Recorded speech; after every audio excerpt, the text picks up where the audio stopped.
Welcome to a new video in my home automation playlist, and today I want to show you a very quick project that I did. I think I did yesterday. I came up with the idea yesterday and I finished it yesterday. I wanted to do a very simple scheduler where I can schedule some devices to turn on and off, and all do it in Telegram. And well, this is what I managed to do. So I use my Telegram framework that I made a video on ages ago, and in fact probably I should do a refresher on that because I made some smaller changes to that. But it starts with typing the keyword scheduler, and then the Telegram is going to ask me which device I want to schedule. Let's say I want this device to be scheduled and what time. So let's say 2200, and at that time whether I want it to be on or off, and I want it to be turned on. And now it says that the schedule is created for this device at 2200 to turn on. And if I do it again, then it's going to tell me that there is already a schedule. So if I want to turn this off, let's say half an hour later, then I can do this. And well, of course, Node-RED remembers to that. And then at these times, it's going to turn the device on and off. And when it does that, it is going to send me a message as well saying schedule executed, pull heater relay, and to off or on. And the reason I did that, because I have a really neglected and unloved cellar or basement, and I decided to just tidy it up just a little bit, paint the walls, nothing really fancy, tidy up the floor. And we only have a couple of really nice days before the winter starts. So I thought I'm just going to help drying the paint and everything if I put my, I have a small fan that I use in the summer in my room. So I just put the fan on and I turn it on. And I just happened to have a Wi-Fi plug nearby, and I said, oh, it would be nice if it would switch off automatically, because I'm pretty sure I'm going to forget. So I needed something like a code in Node-RED that is going to do that. And I thought, if I'm going to do something like this, it should be configurable, and it should be generic, so I can use it for similar stuff in the future. And this is how this was born. So you can already see the flow here. So the whole process starts with a keyword, and then it asks for a device, and then a time and a state. And everything is configured in Node-RED. So as I said, I have this huge flow on the whole how I manage Telegram and the functionality in Telegram. And as I said, I have a separate video on the whole framework. So in this video, I'm just going to focus on the additions. Well, first of all, let me just show you the configuration. So this part of the flow is the new stuff where you can configure how this functionality works and what are the devices that are available for that. And first, there is a config node, an inject node, where you can configure a JSON. And so it's basically an array of the devices that you can control with this. And then for each, there is a name, there is a type. So far, I'm only implemented MQTT, but I thought I'm just going to include the type. So if you have devices that maybe some of them are, controlled over MQTT, maybe you have Home Assistant as well. So some of the devices are actually created in Home Assistant, but then let's say you also have some Zigbee devices that you can control MQTT. So I just wanted to have different ways of how you send the commands to these devices. So this is why the type exists. And there is an ID, which in the MQTT scenario, that's going to be the topic. And then you have some options, which is again an array. And these are the options that you see appearing as buttons on the last screen. And then the corresponding value that gets sent in the MQTT payload. So, it doesn't have to be on and off. Here you can specify any number of states, and then the code is just going to generate the button for each of them. And then for whatever you selected, it's going to remember what the value to be sent. So it really can be used to control anything. It doesn't have to be relays or a two-state device. It could be anything where you can want to send message to in a scheduled way. and I create another relay, and I create another relay. These are all my examples are relays, and all of them work via MQTT. And you can pretty much see that the name are the ones that appear on the first step as buttons, and then yeah, I mean, of course, the time you enter, and then the different options are the text that you see under options that, again, generated by buttons. And as I said, the reason I really like Telegram, because I just find it much easier just to, I mean, I have a shortcut on my home screen that takes me to this Telegram channel, and I can just quickly type, and then it is really easy just to select from the buttons, as long as you don't have, like, you know, dozens of them where you have to scroll through.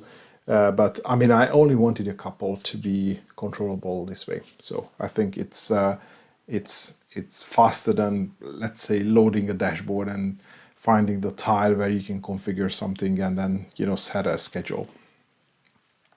And then once you know, this inject node is configured to start when Node-RED or the flow is deployed, and then it just stores the value in a flow variable.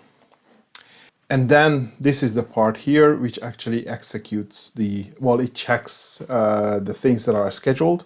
So if I go back to my flow variable, you can see that I have all these schedule devices. So that's basically just the whatever I've created. And also in the global variables, I have the schedules. So I have to scroll the way down. Yeah, schedules here. So these are the two that I have just created. And if we are going to be, oh, the first one just got executed because it's 10 o'clock. So you can see that schedule executed. And in fact, if I refresh now, because it's a one-time schedule, it gets removed from the schedules. So if I go to, where is S? Probably is going to be further up. Schedules, yeah, it's only one now. So this is the one where it's going to turn off. So at 22:30, the pool heater is going to turn off. So the value state value is 0.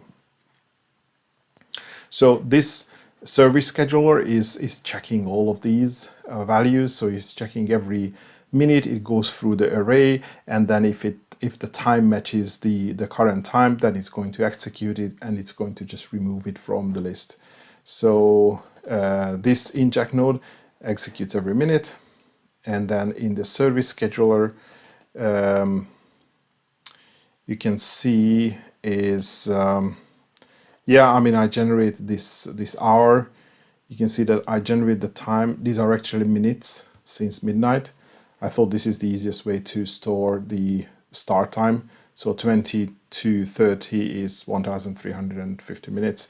So here I do the same. So I generate the time, which is the minutes times 60 plus, sorry, hours times 60 plus a minute. And this is where I check it. So it goes through all the schedules, and it checks if the time equals the now time, and then it sends out the message. It basically sends out this value here. And from this value, I can create the Telegram message. So as you can see, I can get the chat ID from here, and the type is message, and the content is, so the type of the actual message that appears in Telegram is schedule executed, and the name, and then the state text. So very simple. And on the MQTT part, and on the execution part, I added a switch node where you can switch by type. So as I said, if it's MQTT, you send out an MQTT message. Let's say if it's Home Assistant, then you can call one of the Home Assistant nodes to send the data to. And in MQTT, I configure the MQTT out node where I left the topic blank. So then you can specify the topic in the incoming message, and basically the topic is the payload.id, and the actual payload is the state value, and then it gets sent out. So that part is really easy. And so if you have different devices, not MQTT ones, I guess you get the idea how you can just manipulate or change this and then send it out to different destinations. And now the complicated part is the well, that's basically the UI, and the whole thing is handled by one single node. And this node actually does a lot of different things because it needs to handle all the different steps in the process. So the way I implemented this is Telegram is it doesn't really handle conversation. So what I said is, or the way I configured the system is, whenever you send a message scheduler, so it's going to check whether the message is scheduler. So that's where it starts. And it sends out this screen. So it shows the active schedules, and then it asks you to select from select a device. And then at this point, I create a variable which is called the session data. And this is my way of keeping track of the conversation that are happening in Telegram. So as you can see, it checks whether further up in the flow, I identify that if you specify the word scheduler, then you actually want this scheduler function to be executed. And there is some access level check. And then finally, it checks this session data variable, which comes from a flow variable. And everything I store based on the message ID. So if I go up here, well, we are not going to see a lot, but you can see that I have the chat ID here as an object, and I store everything under it. So technically, if multiple users are using the same flow, then the session values of the separate users are not going to get mixed up. So I create a session variable which has a scheduler object, which I think this doesn't have at the moment because I completed the whole conversation. So then obviously that gets cleared. So I create a schedule object if it doesn't exist already, and this is how I know that we are at the step 1, because nothing is stored in the system. So I say, okay, I'm in step 1, I'm doing the first step of this process. I create this a variable called the last seen because I haven't implemented it yet, but I think it would make sense to have some sort of timeout. So if you don't, respond to the conversation, let's say in 1 minute, then it just gets it would consider the conversation to be over. So the next keyword that you enter is not going to be part of the schedule, or it can be just a generic query. And I also set the context to scheduler. So that tells me that the response that I get next time is related to this whole scheduler flow and not a keyword to another generic function. And this information gets stored, and then I display the active schedules. So again, I just loaded it from the global variable that we have just seen before, and then I go through the schedule devices, and I pick up all the names, and I create a keyboard. Well, in Telegram it's called a keyboard, so these are the buttons that appear on the screen. So you can just create them for every single device. And then when you actually press on that keyboard, the text on that keyboard is getting sent back as a message to the server. So this is why I said the scheduler, sorry, the whole flow needs to know that we are in the scheduler context, so that when the device name comes back, I know that it's not a command for another function, but it's something that it needs to be processed here. Yeah, so it creates the keyboards, and what else? It generates the buttons, yeah, as I said, and it sends the message back. So this is why I get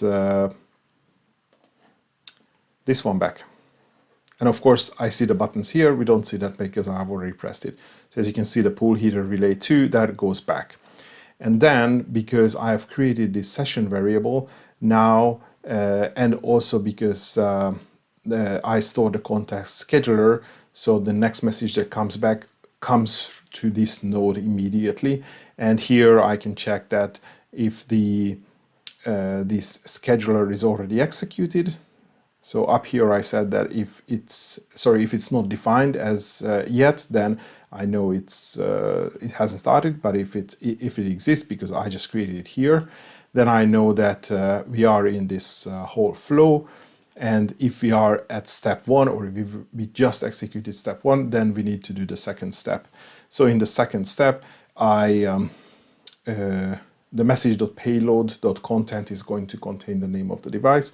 So I can get that. I can validate that this is a valid device because I can choose not to select any of the buttons. I can just type something, so there can be an invalid device ID. And if it's not valid, then so if I can't find the device in the object that say this is an invalid device and please start again, and I delete both the scheduler and I delete the context, so it doesn't exist anymore. So again, I can just start the whole process from the beginning and just type scheduler again. But if the device is found, then I store it in the device and I ask the user to specify the time. And by the way, maybe we should do this, scheduler. So let's say I select the pool heater 1. So if I refresh the session variable, now you can see that I have a scheduler object. I'm in step 2. I completed the step 2, and I selected the pool heater relay 1, and then I have all the information. So it's already stored in the session variable. In this session, so I don't have to look up the data in the following step. And I store this. So again, the next information that comes back is when I enter the time, and that's going to be the response after step 2. So then that's going to be step 3, and I start processing the input data. So again, I expect the time in this format. So if I type something else, that is going to be considered as an incorrect value, and it's going to bail out from the whole process. So if at any process I just want to cancel, I can just type X, so some invalid value, and it would just go out. So at 10 o'clock, so that just executed this validation. So as I said, I check whether it has a colon in it, and then whether the first value, which should be an hour, is less than 23 and the minute is less than 59. And then if everything is fine, then I just store the time text and the time. So after refreshing, you can see that the time text and the time is now stored as well. And now Telegram asks me to define a state. So after storing the time, I again need to create this keyboard object for the various options. So in this case, the on-off buttons. And that's going to be step 3. And then when I select it, then that's actually the last step. So we have executed step 3. So I save, again, if I would type, in this case, if I would type anything which is not on and off, which is not defined in the config, then it says it's invalid, and then it just doesn't do anything. It just clears the session, nothing gets saved. But if it was on and off, then again, it saves everything, and it creates a new schedule in the global object that we have seen. So it stores all the information, what is the device ID, the type, and the time, and the state value, and the state text. So I can use any of this information either in a Telegram message or the actual message that gets sent out. Well, in my case, in MQTT. And I also type it in the Telegram that this information was created, and I delete the session variable. I delete all the session data. So if I refresh now, I can still see my object for my chat ID, but it doesn't have any scheduler in it. So the system knows that this process is not in progress. So it's a little bit convoluted, but I didn't really find any other way how to capture this information. So if I put something else, for example, if I put solar, then Telegram knows that it's not part of the scheduler because the scheduler object in the session doesn't exist anymore. So it knows that, oh, actually, this is not like a state or not a device name, but this is a different function that I've implemented in a separate node. And it needs to generate, for example, the graph for my solar inverters. And I realized I put my face on the debug window again, so I hope I haven't really covered any of the details here. But that's pretty much it. So it's quite an extensive bit of code but you know, it's all small bits and pieces that only you know, do a certain function in the flow. But yeah, if you want to do this multi-step conversation to store some context, and then again use this session data variable just to store information from one step to another, I think this is probably an easy way of doing that. And the other thing I did, which helped me visualize where I'm in the process, is I tend to, if I scroll up and then you see some of the things that I get over Telegram, I tend to use an icon for everything. So it knows that, okay, this is related to schedules, this is related to Zigbee, these are related to torrents, some movies that I monitor, this is related to Solar. And so I can see here that everything that gets sent with this calendar icon is related to scheduler. So as long as I'm getting these calendar icons, I'm now in the scheduler, let's say, flow or the process. But as soon as I get an error message, that error message doesn't have that. So that's like, just, you know, I'm out of the flow now. That, well, at least it helps me to visualize how this is all working. So this is how this flow is working. And as I said, the big Telegram flow is documented. Well, it's documented and shared in a separate video that I'm going to link in the video description and also in the cards. And I'm going to add probably this flow to it. Well, maybe probably just this flow, and that needs to be linked into the main flow. And I'm also going to share this part up here, which is the addition, just to get the, you know, the central management, sorry, the basically the central configuration and the scheduler. Actually, this needs to be not service scheduler, but monitor scheduler. It was called service scheduler because I was reusing an existing code that I did or an existing function that I did for a different function, which is very similar to this one, but yeah, it's more specific to some other functions. So now you can see that it just executed. So it just gives me a status that it's 22:17 and nothing to schedule, because the next one is, did I put it 20:30? 22:30? I think I did. So yeah, and it works just fine, and it's a nice addition and an easy way for me to turn on these fans, which I probably need for another few days, and then after that I'll need to find another use for this scheduler, but I'm pretty sure I'm going to use it for some other you know, functions around the house. So I think that will be all for today. Thanks for watching, and hopefully see you in the next video.